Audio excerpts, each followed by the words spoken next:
इस गांधी मैदान से नारा बुलंद हुआ था, भावी इतिहास हमारा है। आज फिर बार ये कहने के लिए हम यहाँ पहुंचे हैं, लोकतंत्र संविधान देश बचाने का नारा है, भावी इतिहास हमारा है, ये ऐलान करने के लिए हम यहाँ पहुंचे हैं। हम ये कहने के लिए आ रहे हैं, पटना और दिल्ली की सरकारों से सिंगापुर में खाली करो, जनता आने लगी है, बिहार की जनता लड़ेगी, तानाशाही हारेगी। साथियों, देश में पिछले 10 साल से जो पार्टी पूरे हिंदुस्तान को तबाह कर रही है, बर्बाद कर रही है, उसके नाम में तो जनता है, भारतीय जनता पार्टी। लेकिन जनता से कोई लेना देना उसका नहीं है, उसका लेना देना है तो सिर्फ और सिर्फ सत्ता, सत्ता के लालच, सत्ता के अहंकार,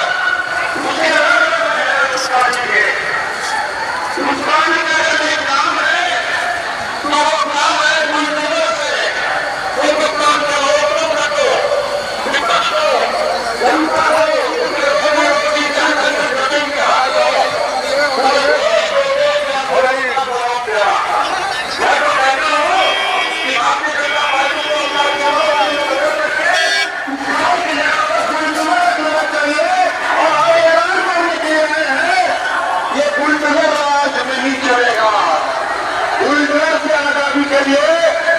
आवाम की आवाज को बुलंद करने के लिए हम यहाँ आए हैं।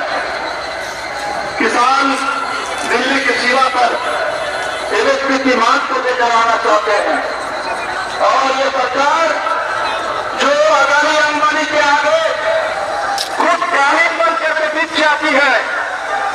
अभी अंबानी के बेटे की शादी का नजारा हम देख रहे हैं, लेकिन जब किसान आना चाहते हैं दिल्ली में तो सड़क पर बैरिकेड रखते हैं, कील ठोक दिए जाते हैं, तो तार बिछा दिए जाते हैं, गोली चलती है, किसान शहीद हो जाते हैं। ये सरकार ये कहती है कि हम दुनिया में विश्वगुरु बनेंगे, गाजा के बच्चों को बचाने के लिए इनके मुंह से एक शब्द निकलता है, लेकिन हिंदुस्तान के पढ़े लिखे नौजवानों को देश के अंदर जिनको नौकरी मिलनी चाहिए, उनकी जान को खतरे में डाल करके उनको इजराइल भेजने की साजिश ये सरकार रच रही है। हरियाणा उत्तर प्रदेश के बाद जो सकता है बिहार में भी अपनी ये काम करना शुरू करते हैं। अभी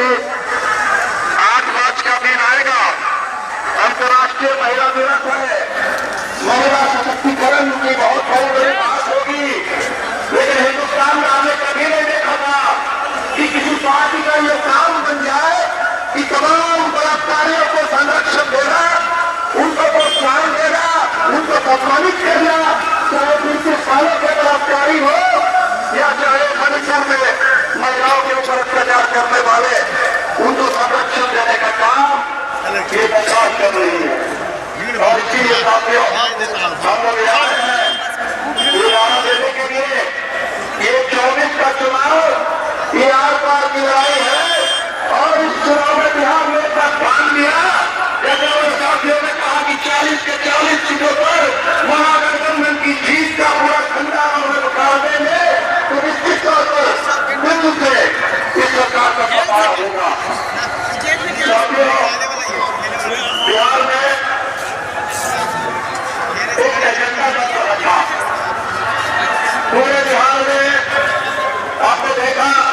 2020 के विधानसभा चुनाव में जब हम लोगों ने कहा कि बिहार के उम्मीदवारों को पक्की नौकरी मिलेगी, तो उस समय ईडी की मजाक उड़ा रहे थे। लेकिन इस बार जब ईडी की इस तरफ आए थे कुछ समय के लिए, जब हम लोगों को मौका मिला,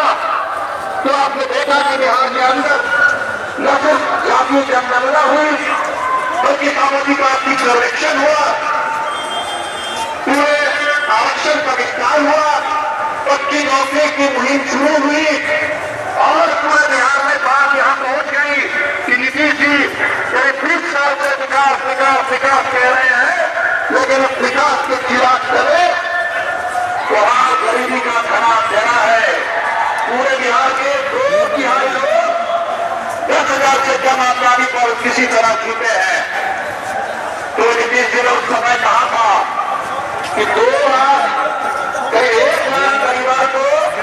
हम 2 लाख रुपए देंगे। नीतीश जी उस पर